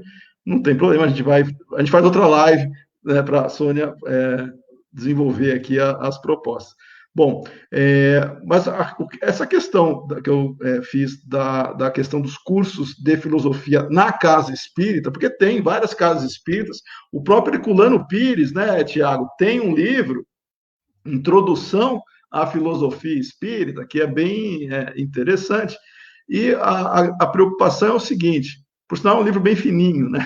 A preocupação é a seguinte, quando a gente faz um processo de apresentação de filósofos ou de pensadores que tinham a sua visão de mundo, que colocavam seus argumentos para reflexão sobre a realidade, para a gente responder as 3 questões, quem somos, de onde viemos, para onde iremos, né? A partir daí, já começa, na visão otimista do Humberto, a despertar a atitude filosófica, né? Vamos chamar assim, de você querer conhecer, de você querer saber a verdade, de você ir atrás nesse processo. A atitude filosófica, ela é fundamental, muito mais do que o rótulo filósofo, é a atitude filosófica que diferencia, né, até essa busca do conhecimento. Eu pergunto agora para o Tiago, em particular, e o Humberto pode comentar, até que ponto o Espiritismo, tendo a sua proposta de transformação moral, mas nos libertando dos grilhões da ignorância sobre a nossa realidade espiritual, ela automaticamente nos incita a conhecer outras posições de mundo para fazer o contraste e identificar que esse caminho é o mais adequado, ou nós cegamente podemos aceitar algumas posições sem ter o contraste e nós poderíamos, de maneira bem paradoxal, né, acreditar em algo sem conflitar, sem ter outras coisas para contrapor e justificar o porquê acreditar naquilo que estamos defendendo. O que eu estou dizendo é o seguinte, o Espiritismo ele tem que ser sólido para ser argumentado com qualquer um, e não só intramuros. A pessoa que só é espírita dentro da casa espírita, ela não tem argumento para falar fora da casa espírita, não que ela não esteja no caminho dela, mas será que filosoficamente ela está assimilando esses conceitos? Nesses cursos, né, que começou ali o Herculano, depois o Manuel São Marcos, e depois gerou outras instituições, né, eu penso que, se for possível, você apresentar em algum momento um pouco a história da filosofia é interessante, porque você começa, você pode trabalhar trabalhando de uma maneira didática, de uma maneira tranquila, porque não é para fazer um especialista, é para, né, para trazer um pouco mais de trazer as ideias básicas, tudo. Você começa a contextualizar o espiritismo, entender por que ele surgiu naquele momento, com o que ele está dialogando no passado, o que ele assimilou, o porquê que algumas ideias se mantiveram, por que algumas ideias se modificaram. Então, você tem uma contextualização, entender que o espiritismo surgiu no contexto, em termos de conhecimento, e você permite também treinar um pouco o diálogo, um certo diálogo, por exemplo, vou comentar do Descartes de novo, você pode explicar, olha, o filósofo René Descartes, por exemplo, ele propunha 3 substâncias. Bom, que, aproximando nosso vocabulário espírita, Deus, espírito, matéria. A gente não trata exatamente como substância, como elemento, mas perceba, a gente dialoga nesse aspecto, mas tem a sua especificidade. Até para a pessoa entender esse diálogo de ideias, né? Eu acho possível, porque é possível todas as pessoas aprenderem um pouco da história da filosofia. Tem projetos que ensinam para criança, ela voltou a ser uma disciplina do ensino médio, então talvez essa preparação seja importante, mas os cursos normalmente têm essa proposta para informar sobre essa tradição. Claro que você não vai fazer um aprofundamento gigantesco na ideia de cada autor, porque isso não é objetivo. Uma outra possibilidade também é tratar as questões espíritas de um ponto mais filosófico, como Humberto comentou. Então, por exemplo, eu posso explicar o processo de dedução explicando o Livro dos Espíritos. Se eu estou num grupo de estudo, perceba, eu deduzi essa questão daqui. Eu posso fazer, inclusive, às vezes, uma palestra pública de uma maneira simples, em termos de vocabulário, né, ajeitando o meu discurso, mas com esse rigor. O que é caridade? Caridade é isso. Então, vamos pensar a partir desse conceito, por exemplo. Então, são dois caminhos possíveis. Claro que cada caso espírita tem sua realidade, tem sua disponibilidade de trabalhadores, de ações, mas acho que são ações que são possíveis, né? Claro, mas cada casa precisa entender o seu público, como lidar com as pessoas, como lidar com a realidade dela interna. Acho que não tem uma resposta universal para isso. Mas hoje, como voltou ao ensino médio, inclusive, é um ponto que a gente precisa talvez dialogar um pouco mais, porque as pessoas já estão chegando com alguma ideia, seja qual for, do que seja filosofia, para fazer essa articulação, né? Mas é um campo de experimentação, né? Porque cada caso é uma casa, cada situação é uma situação, né? E, inclusive, eu já vi dessas situações, uma situação bem legal. Eu lembro no IF mesmo, tinha uma senhora que frequentava os cursos, ela gostava de conversar, assim, falo senhora porque já tinha uma idade, sempre trabalhou como faxineira, fazendo, mas ela adorava as discussões. Assim, uma das alunas que mais tinha essa atitude filosófica muito nata, então acho que é possível você trabalhar isso, né? Claro, cada situação você tem que se adequar a ela. Legal, Tiago. A Sônia, Sônia, nos ouve? Sônia? Acho que ainda não.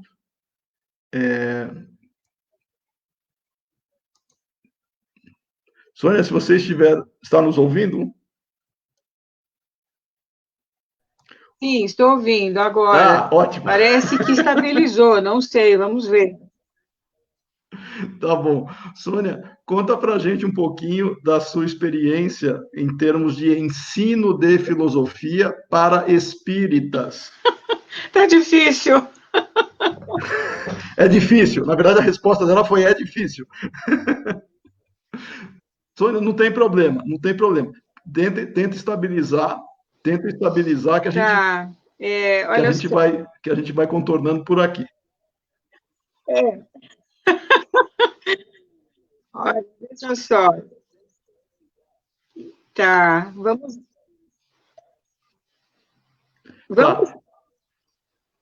ver se eu consigo, né? Já caiu tantas vezes, não sei se eu vou conseguir. Vamos lá, não sei se é o celular que não está bem, mas vamos lá tentar. É o seguinte, a questão de uns 15 anos atrás, eu criei um projeto, vocês estão ouvindo? Tá, né? Eu criei um projeto que eu dei o nome de Projeto Estudos Filosóficos Espíritas. E, a partir daquele momento, eu coloquei esse projeto para uma grande casa espírita aqui de São Paulo, né? Depois eu parti para uma outra casa espírita, onde eu trabalho até hoje com grupos de estudos. Então, eu tenho um grupo de estudos de filosofia e filosofia espírita, e um grupo de estudos que eu dei o nome de VER, Visão Espírita da Religiosidade, ou da espiritualidade, né? Então, o que eu noto é o seguinte, quando as pessoas chegam nas minhas classes, porque eu só aceito alunos que já cumpriram com o curso de doutrina espírita, para que possam entender filosofia e filosofia espírita, as conexões que existem entre as duas, eu noto que existe uma falta de conhecimento muito grande, né? Ou seja, as pessoas não entendem a finalidade da doutrina espírita, acham que o espiritismo é para ser estudado, mas dentro da casa espírita, fora da casa espírita, eles não entendem como que eles poderiam colocar na vida prática, né? Ou seja, como enfrentar as dificuldades, os problemas que eles enfrentam nas vidas deles, e o que a filosofia ou a filosofia espírita podem fazer por eles. Eu estou tentando já a questão de 8 anos numa outra casa espírita, e eu estou obtendo sucesso, né? Então, essas pessoas aprofundam o conhecimento, mas eu noto que existe muita dificuldade, por exemplo, muitas vezes são até pessoas profissionais liberais, médicos, advogados, mas assim mesmo eles têm muita dificuldade de estar entendendo a finalidade do espiritismo na vida deles. Mas nós tentamos, né? E eu acho que, de uma forma ou de outra, eles estão entendendo a finalidade da própria doutrina espírita. Não sei se vocês ouviram o que eu falei, está muito ruim a ligação. Para mim estava ótimo, eu não sei se para os demais colegas estavam bom, ou para o público, né? Mas para mim eu ouvi perfeitamente e agradeço a sua persistência aí em participar conosco, tá? Que foi ótima a sua fala, tá? Nessa linha que a gente está discutindo, do ensino espírita, a gente tem alguns comentários aqui que eu vou passar para reflexão também. O Wallison, nosso colega Wallison, ele diz que será que a timidez nas pesquisas também se deve ao fato que no Brasil existe a cultura de autorizar somente o médium a falar de espiritismo, né? Aí o Wallison já está trazendo uma questão que algumas pessoas têm cultural, né? De colocar o médium como se fosse o oráculo, né? Ou o médium, o ponto de ligação com o divino, né? E a Edna, boa noite, Edna. Nossa amiga Edna pergunta como vocês veem o futuro da filosofia espírita no nosso país e se o ensino precisaria ser modificado, né? Então, no caso aqui, a Edna, ela está indo especificamente na filosofia espírita, não nos conceitos espíritas, nos princípios espíritas, tá? Humberto, pode comentar, por favor? Eu gostaria de comentar essa posição da Edna. Eu acho que, sim, é preciso a gente rever algumas coisas, tá? Eu também não acho que a gente deva fazer assim, uma crítica excessiva e desproporcional ao problema que, de fato, existe. Há muita gente fazendo isso e, além de ser de mau tom, costuma também ser uma questão de autopromoção das coisas que as pessoas fazem. Então, é claro que o meio espírita ele tem diferentes focos de interesse, diferentes direcionamentos, dependendo de pessoa para pessoa, de centro para centro. Mas existem, sim, muitas iniciativas de fazer o resgate e a valorização da filosofia espírita ou do que a gente pode chamar de aspecto filosófico do espiritismo, né? Eu estou nesse grupo, todo mundo está aqui nesse grupo, né? Das várias pessoas que estão tentando fazer um esforço nessa direção. Comecei uma série de lives nas quintas-feiras, né? Que a gente acha no canal Primavera, que é justamente o aspecto filosófico do espiritismo. Não diminuindo o aspecto da investigação empírica dos fenômenos, do contato, aliás, com a espiritualidade, que é fundamental, não pode ser negado, não pode ser diminuído, e muito menos o aspecto religioso ou de ligação do transcendente, ou que a gente até pode dizer, num certo sentido, sentimental ou de expressão de fé, de profissão de fé, que é outro aspecto absolutamente fundamental. Mas, isolando um pouco esses dois que acabam engolindo a filosofia espírita, a gente consegue enfocar melhor o aspecto filosófico. Mas há muitas iniciativas, textos, material online, de modo que, na verdade, quem tiver interessado consegue encontrar. O que não há é a generalização desse esforço, né? Quer dizer, não é em toda a casa espírita, não é em todas as regiões que o interesse chega a afetar os trabalhadores, né, da divulgação, os responsáveis, a ponto de eles buscarem esse material, de eles buscarem se informar melhor sobre o que existe. Talvez essa divulgação mais bem feita possa dispersar a grande quantidade de iniciativas que tem crescido nos últimos 15 anos, né? Nós tivemos um vácuo de várias décadas, mas agora nós podemos falar que nós temos aí algumas dezenas de pessoas bem qualificadas e dedicadas à ênfase sobre a filosofia espírita ou o aspecto filosófico do espiritismo. Ok, obrigado, Humberto. Sônia, você nos ouve? Meio de lado, aqui assim. Aí. Você nos ouve, Sônia? Sim. Ótimo. É difícil, eu vou pedir viu? Agora para Tá, mas estamos conseguindo. Ainda que meio de lado, a gente está conseguindo. Eu vou pedir para os três, começando pela Sônia, tá? Mas tá ótimo, Sônia. Eu vou pedir para vocês três, começando por você, Sônia, para que vocês comentem sobre os projetos de vocês, os projetos de vocês para a filosofia espírita, tá? O que vocês estão... O Humberto já deu uma palhinha aí sobre o projeto dele das lives, tá?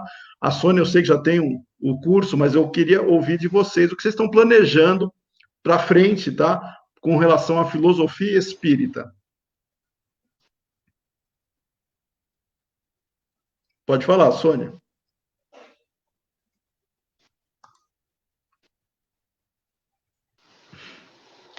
Bem, eu tenho, então, esse projeto que eu chamei de Projeto Estudos Filosóficos Espíritas. A partir desse projeto, eu fundei uma associação que eu chamo de Centro de Estudos Filosóficos Espíritas, eu e mais alguns colegas. Nós temos um portal de estudos na internet, que é o filosofiaespírita.org, onde ele congrega mais sete sites nesse portal, onde nós estudamos a filosofia e filosofia espírita e religiosidade espírita, não é? Sob o ponto de vista do que Kardec chama a religiosidade como um estudo filosófico, desenvolvimento moral e ético. Fora isso, nós temos os grupos de estudos no Centro Espírita Nosso Lar, Casas André Luiz, né? O projeto do programa na TV Mundo Maior, que agora eu dei uma pausa, mas nós temos seis temporadas, exatamente.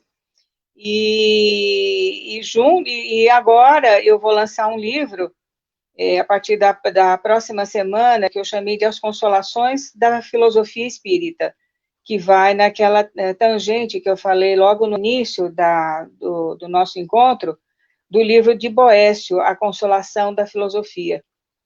Então, nós temos vários alunos, não só do centro, mas pessoas que vêm de fora também, né, de outras casas espíritas, e está tendo um bom desenvolvimento, as pessoas se interessam muito.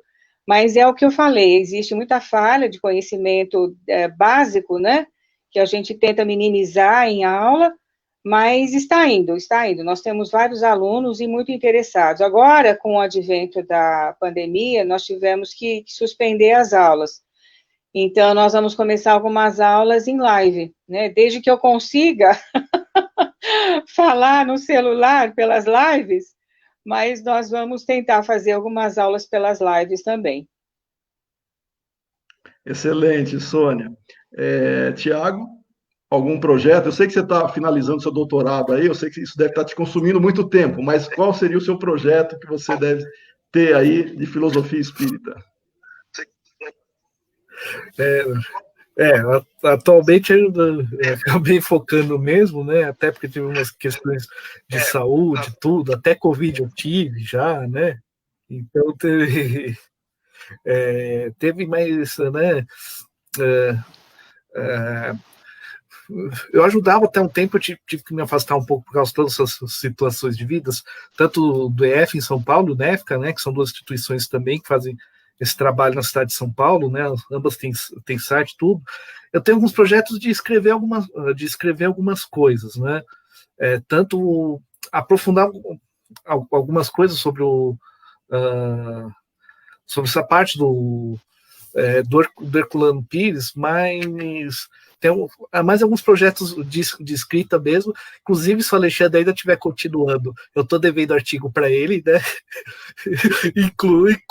Inclusive aí. Então, atualmente, a curto prazo, que eu tenho pensado é mais isso. Tem ainda alguma. E tenho buscado trabalhar essa questão, essa atitude filosófica, sem necessariamente estar em ensino da tradição, tudo, em trabalho com a juventude espírita, né? Mas tentar focar os temas, buscando mais essa atitude, para depois. Mais essa atitude filosófica para daí buscar as questões. No lugar de trabalhar com os conteúdos, tentar buscar essas provocações, o desenvolvimento dessas ideias. O Alexandre está te respondendo aqui, ele falou, é verdade, você combinou com um artigo com ele. Mas ele falou que sem pressa, assim que der. Tá bom? Então não fique preocupado aí com essa. Eu termino o doutorado primeiro, aí você vai levando as questões. Tá. Bom, agora quem foi dar uma voltinha foi o Humberto, né? Daqui a pouco ele volta. Enquanto o Humberto não volta, agora ele está chegando. Espera aí. Ele foi. Vamos ver aqui. Essas voltinhas rápidas que vocês estão dando aí voltou. Ele foi trocar de lugar com a Sônia. Agora a Sônia ficou mais para cá e o Humberto para lá. Humberto, a gente está falando dos projetos, tá? Conta para a gente aí. Agora foi a Sônia, tá bom? Conta para a gente o que você está planejando. Lembrando que eu vou fazer já uma propaganda aqui, tá? Humberto tem um livro, não é o último livro dele, ele tem outros livros, tá? Mas um que eu gosto bastante do livro que o Humberto escreveu, que é o Filosofia Perene, tá? Eu gosto bastante desse livro, recomendo ele, inclusive, quando possível, onde ele faz uma reflexão filosófica, claro, né? Sobre essa proposta, inclusive ele ataca o relativismo na questão aí. Eu acho bem um livro muito bom e de leitura fácil, tá? Não precisa ser que nem o Tiago, doutorando em filosofia. Pode ler, qualquer um pode ler e se sentir tocado e compreender a proposta do Humberto. Conta pra gente, Humberto, quais suas novas metas aí? Pois é, eu fico feliz de você ter mencionado o livro, porque ele realmente foi um projeto pelo qual eu tive muito carinho, tanto na concepção, foi inspirado pela LIP, tá? Alguns colegas que comentavam no meu blog sugeriram que eu enfeixasse o cerne dessa proposta num livro. E desde essa época, né, aproximadamente 2009, 2010, foi quando eu concebi o blog, esse tem sido o meu maior projeto dentro do que eu entendo por filosofia espírita, que é o projeto de mostrar que ela, ao se referir a uma estrutura da natureza e não um conjunto de opiniões inventada por Allan Kardec em contato com a espiritualidade, né? Ao se referir a verdades universais, ela tem que poder ser vista na estrutura da natureza, na estrutura da realidade, e manifesta em diversas culturas.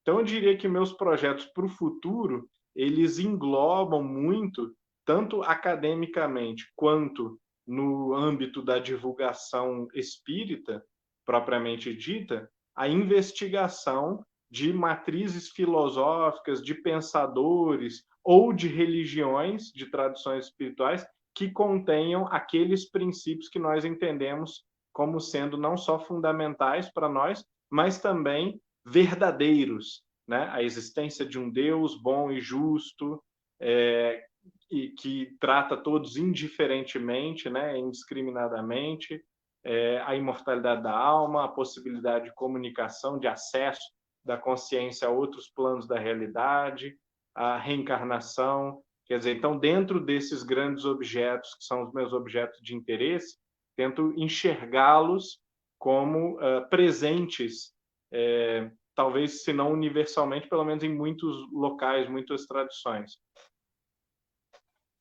Ok. Bom, não sei se a Sônia consegue retornar, mas de qualquer forma a gente já está indo para os nossos. A gente tem que já. Boa noite ao pessoal que está aqui, né? O Sérgio, a Ivana, né? O Felipe. A gente tem algumas questões aqui, mas o nosso tempo ele já vai se esgotando, né? A gente não vai conseguir abordar de maneira mais profunda a todos, mas já nos encaminhando, né, para os nossos, para as palavras de encerramento. Eu vou pedir, então, para que ambos, tá? Eu vou fazer uma questão geral aqui, tentar resumir um pouco o que o Felipe e o Rodrigo, né? O Rodrigo também pergunta aqui, eu já vou falar da sua questão, tá, Rodrigo? E eu vou pedir para que vocês façam comentários sobre essas questões e já possam se despedir, tá, do nosso público aí, porque o tempo passa muito rápido, né? Eu vou pedir, então, para que vocês comentem. Primeiro, uma questão que o Felipe comentou, se não seria pontual apresentar módulos de estudo sobre a evolução no Espiritismo, a partir da evolução do pensamento filosófico, como os pré-socráticos, né? Ele cita o Empédocles, Parmênides, e aí, até chegar a Sócrates e Platão, né? E até a evolução para chegar na doutrina espírita a partir de Kardec. Então, foi o comentário do Felipe. E, emendando, eu coloco a questão do Rodrigo, que ele pergunta onde está a base do espiritismo? Está na Bíblia ou nas manifestações? Eu acho que não está nenhuma das duas, mas está em outro lugar, mas vamos aperfeiçoar essa questão do Rodrigo. Eu deixo para vocês, então, fazerem comentários e também já peço que vocês, com as palavras de encerramento. Quem gostaria de começar? Acho que eu posso começar, então, né? Claro, por favor.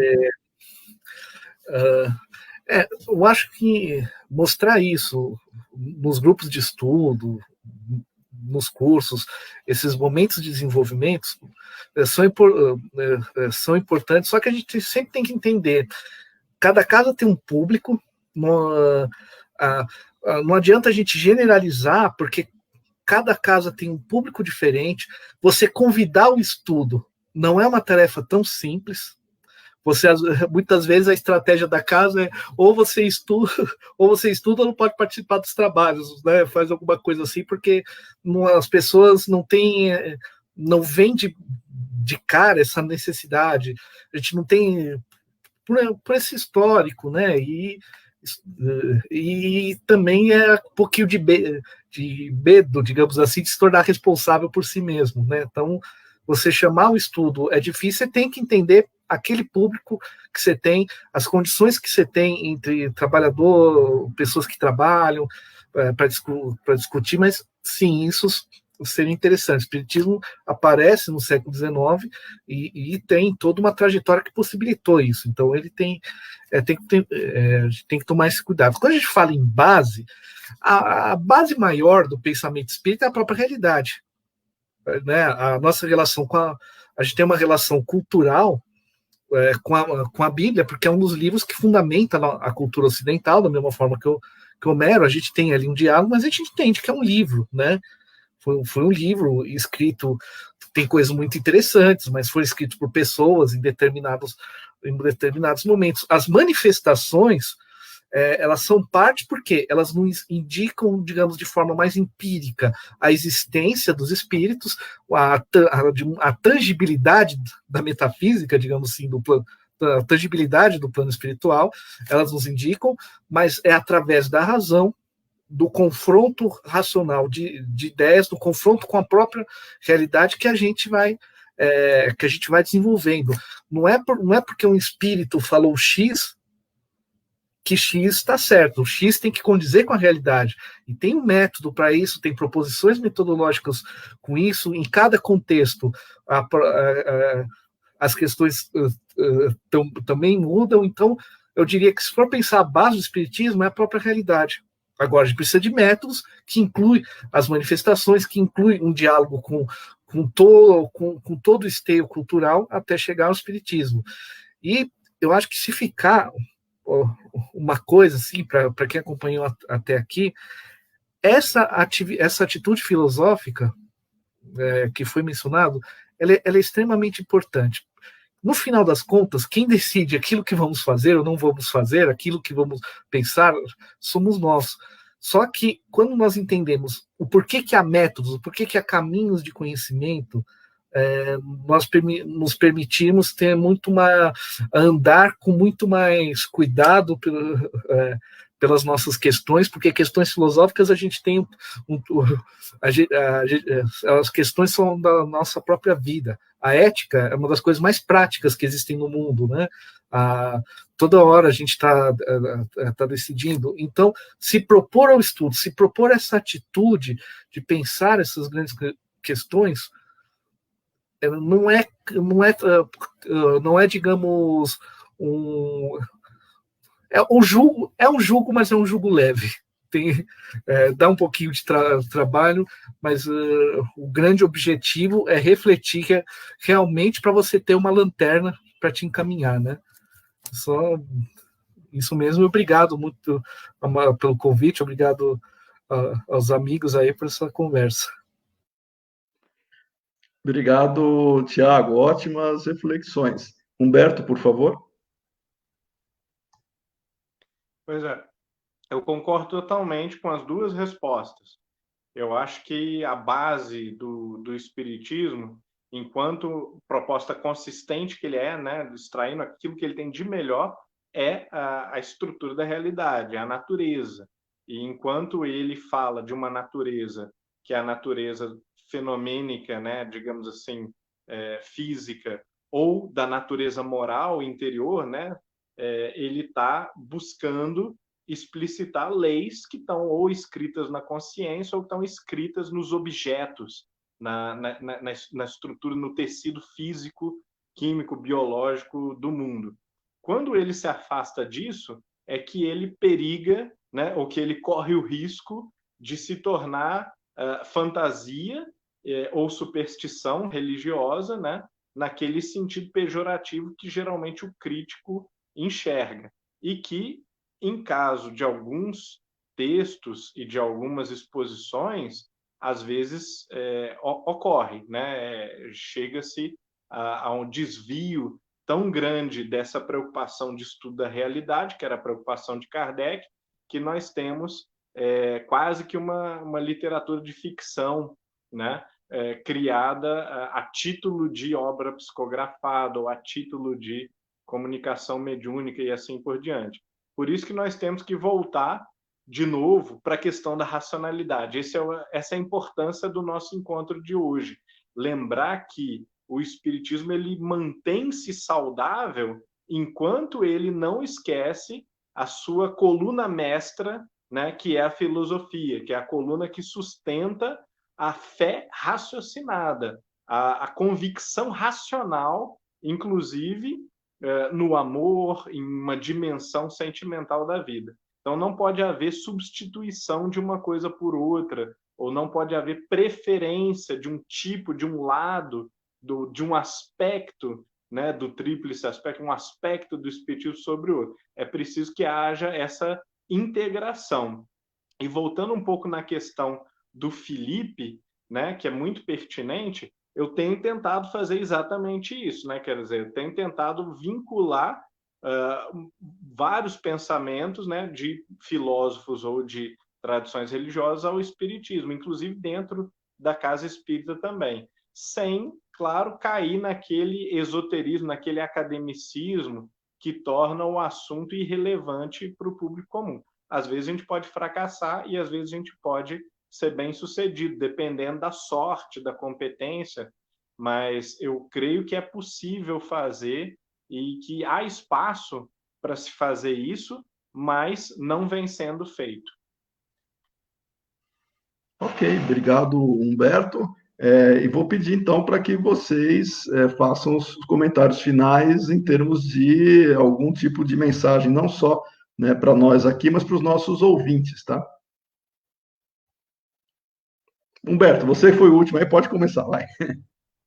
Eu deixaria esse último comentário final, né? A filosofia espírita, ela é profunda, ela é consistente, ela não está desatualizada para abordar assim, várias questões pertinentes, né, que surgem, né, que são levantadas, são cogitadas pelas pessoas, mas para que ela continue justamente profunda, consistente, atualizada, é preciso que ela continue a ser aquilo que ela é verdadeiramente, que é uma investigação racional da realidade. Feito. Tiago? Só para concordo com a colocação, a frase que ele usou, o espiritismo mantém-se saudável enquanto não se afasta da razão, é extremamente importante. A gente tem que tomar muito cuidado com aqueles binômios que às vezes coloca razão, emoção, não, mas o importante é a transformação, é a reforma íntima, tudo. Bom, a nossa transformação interna se dá a partir do momento que a gente pensa, que a gente reflete. Nós temos, na nossa experiência prática, a gente vê que muitas vezes o nosso pensamento, nossas emoções não estão separados dessa maneira. Então, essa reflexão já é um processo de transformação. Já é um processo de transformação. Então, são cuidados que a gente precisa ter. E vamos sempre lembrar, gente, vamos discutir ideias. Vamos superar essa coisa de discutir pessoas. A gente pode ter debates ultra acalorados e, de preferência, tomando um café juntos, né? Então, se a gente discutir ideias, é ótimo. Só não vamos entrar nessa de discutir pessoas, vamos discutir ideias, refletir, que é isso que leva a gente para frente, né? No final das contas. Excelente, Tiago. Eu acho que vocês fecharam aí com uma reflexão extremamente pertinente, atual e necessária que a gente tem no movimento espírita hoje, já que virou um ambiente de conflito até, né, quando você entra nessa proposta do personalismo, né, que é o que vocês estão combatendo, e dentro da lógica, que é o que o Humberto destacou, para pautar as nossas reflexões. Bom, eu quero agradecer a ambos e agradecer a Sônia também. Ela não conseguiu se conectar agora na parte final, mas ela tem todo o nosso carinho aqui já pela participação. Já fica marcado, tá? A gente vai ter outras oportunidades, inclusive, de contar com vocês, inclusive com a Sônia, com uma conexão mais estável dentro dessa proposta. E não quer dizer também que a gente não possa receber sugestões até de temas dos nossos ouvintes, né, dos nossos colegas, para outras oportunidades. O que vocês falaram dá assunto para falar muitas coisas, né? Mas quero, mais uma vez, reforçar que a nossa proposta é apresentar aspectos para reflexão, nunca fechar a questão, apresentar aspectos. Vou aqui, junto com o José Fernando, né, que ele coloca que essa série de lives que a gente está fazendo, né, ela faz parte desse projeto de levar o espiritismo para uma reflexão mais aberta, né? E principalmente as lives têm nos propiciado sair do lugar comum, que o movimento espírita estava muito engessado, né? Em figurinhas mais carimbadas, né? De serem os porta-vozes dos conceitos espíritas, e nós já sabemos que não é nada disso. Cada um de nós é capaz de trocar ideias, de refletir, de ponderar, de levar, ainda que dentro das nossas próprias limitações, um momento de reflexão, e é isso que nós queremos com estas propostas, tá? Então, muito obrigado para vocês, foi excelente, tá? Esses nossos momentos que passam rápidos. Quero agradecer às pessoas que estiveram aqui conosco sempre prestigiando, participando, em particular aqueles que estão contribuindo para a divulgação do Espiritismo, né, com essas nossas propostas, repercutindo aí, vai ficar gravado, né, a nossa live de hoje no Facebook, que a gente fez agora, e vai subir para o YouTube, né, no canal do Educador Espírita, vou deixar lá, e também para aqueles que quiserem assistir depois ou reproduzir, fiquem à vontade, né? A nossa ideia é sempre essa, tá? Humberto e Tiago, obrigado pela oportunidade, obrigado às pessoas que estiveram conosco prestigiando o evento e até uma próxima live. Um grande abraço para vocês. Um abraço. Com Deus, gente, tudo de bom.